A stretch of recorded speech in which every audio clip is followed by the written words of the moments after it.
What's up, everybody? Welcome to the Lose Your Ass podcast. We are back. As always, I'm here with Deirdre. We are being joined live with Rysen, John, newly drafted by the Calgary Stampeders and newest member of my New York Giants. Rysen, pleasure to have you, man. How you doing tonight? Good, awesome. How y'all doing today? Thanks for having me. We are so excited to have you on, Rysen. 6'7". You had an incredible season for the Simon Fraser University team. Your receiving yards per game was 86.1. You had 10 touchdown passes in 10 games. You were a beast among men in what it seemed like with the film that I saw. The Giants are lucky to have you. Yeah, no, it's I was able to start off strong during my senior year and then finish off strong during my senior year as well. So I was able to do my thing within the team, but it is what it is with the team and stuff. I'm not having to win a lot of games, but at the same time, I was able to get some good film and get some good. Yeah, the film we watched some of it. It was incredible because unfortunately, we didn't get to really see you here in the USA, but obviously your film spoke for itself with the Giants. So my question to you is, Canada, it's not really known for football. How did you get into football? How to get into football first? It must have been, a long time ago. I, purely just off passion and watching football and, really watching sports in general, like basketball and football at the time. But yeah, no, I gravitated towards football just because it was a lot more physicality and, I like the team aspect and more of a brotherhood that comes along with it as well. Though. So I just had a passion for it, that's why I keep playing this game today. So I actually was reading an article about how your mother was watching a game, Packers versus Atlanta Falcons, and Andre Rysen was caught her attention. Is that how you got your name? Yeah, she she didn't watch a lot of football, too much football, but she was into sports, of course. But yeah, there was one game where Andre Rysen was doing his own thing, or I think he had a lot of catches. He was balling out in one game, and she kind of just took notice of Andre Rysen's last name, and kind of just implemented my first name, which is pretty funny though. But yeah, that's how I got the name. It's an awesome name. But yeah, appreciate it. Awesome name. So, Rysen, did you look up to any NFL players while you were growing up that inspired you to play the way you do today? Yeah, there's quite a few out there. I mean, even when I was playing receiver, still playing receiver and tight end as well. But I looked up to Randy Moss, as a big frame guy, long and rangy with speed. So Randy Moss was one of them, and Calvin Johnson as well, in terms of big body and how tall he was at times as well. So yeah, kind of, not saying I'm like I would compare to them right now. I mean, I guess I am my own player in a way, but at the same time, just trying to look through film and what they did during their prime. I definitely enjoy watching them. And you definitely mossed a lot of people this year via your film. I saw that, and it's very, very awesome to watch. So, obviously, the draft experience for all prospects has been a little faltered this year due to COVID-19. But as someone who is in Canada and doesn't necessarily have, the same range of contact and able to really them to see your play as much. What was it like for you? Because I mean, we spoke to someone in the draft process who was here and said it was definitely difficult with the pro day being canceled. And I know your pro day was supposed to happen on March 29th, and it obviously got canceled. What has it been like for you this whole process? Yeah, definitely weird, I must say. I mean, obviously, what's going on with this pandemic and around the world right now, and, especially in North America. But at the same time, during the process as well, I mean, I still had to put in the work, still keep focused and not have anything alter too much other than maybe a few other calls and a few other things that had to push ahead in my scheduling. But but originally I had to do my pro day on March 29th, as you said before. I had a few teams that was supposed to come through from, not only Canada, but a few other NFL teams as well. But that didn't happen obvious reasons in terms of health concerns. But I was able to push it to the following week on Tuesday, and I was able to do my virtual pro day that way, and I was able to hit my numbers properly, and I was able to have my quarterback throw for me and have a few other people be irritating. So I was pro, so it's that as for a pro day, but I was able to do it and I have it all recorded and sent out to teams the next day.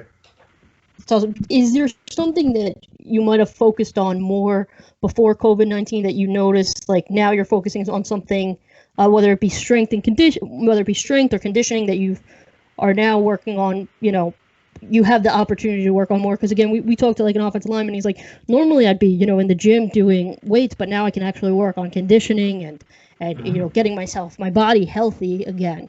So is there something that you normally wouldn't have focused on during this process that now you're kind of forced to because of obvious restrictions? Well, I've been able to do a little bit of everything. I mean, I do have a good buddy of mine that does have a gym side, though. So every now once in a while, I'd be able to go to the gym and push the bar a little bit as well.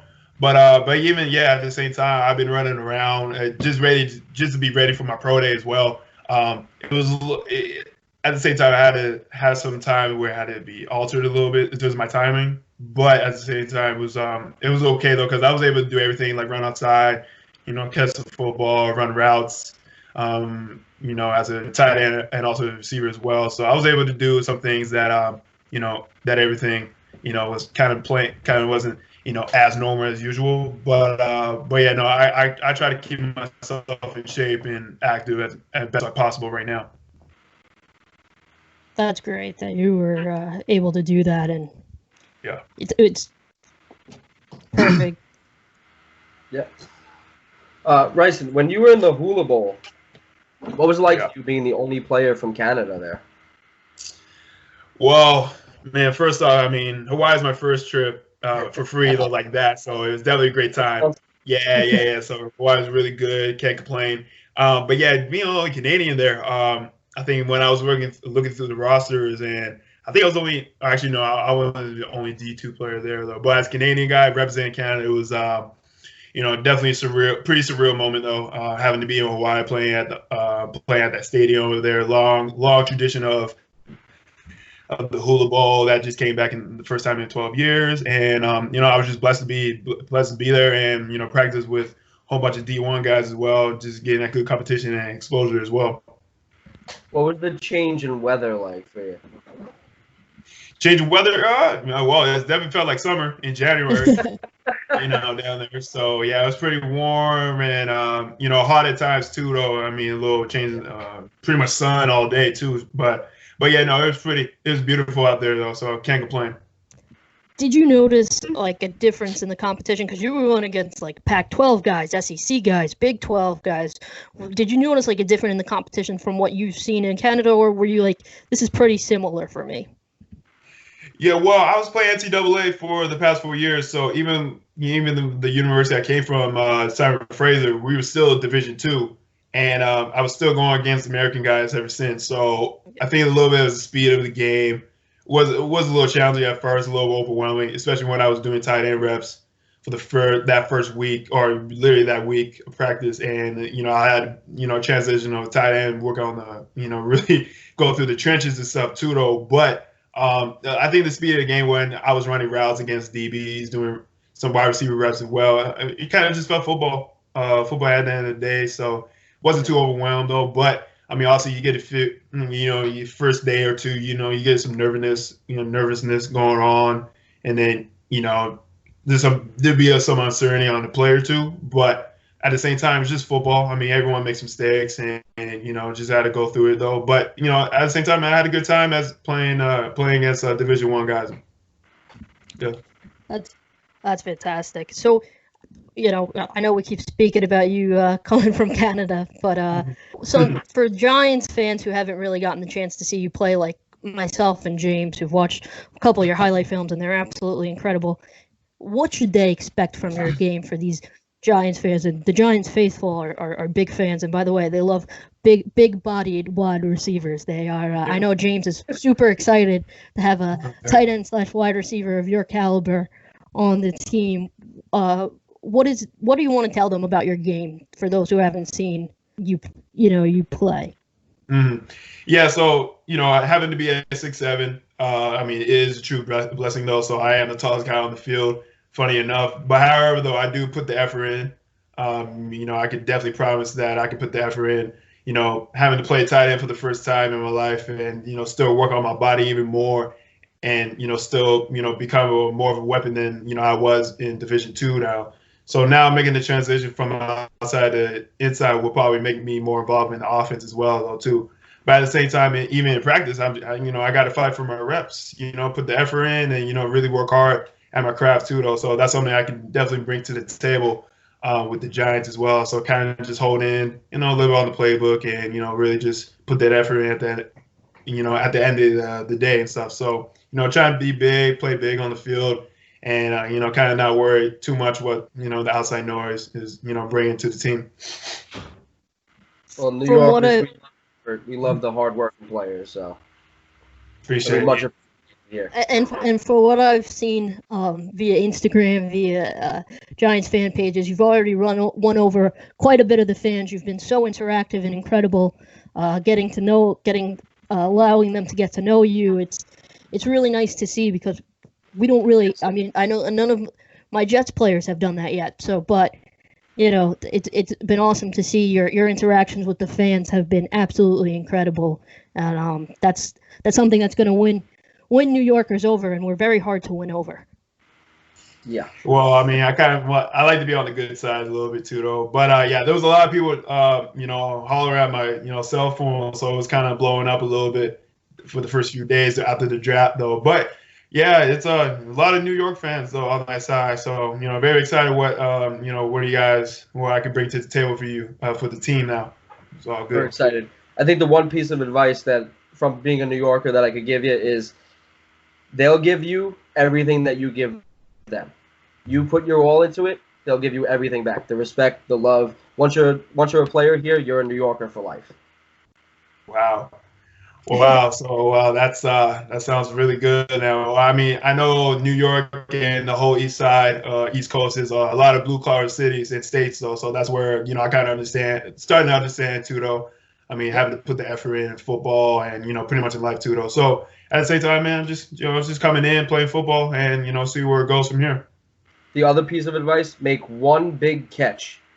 I can make multiple. You're gonna need to moss some more people.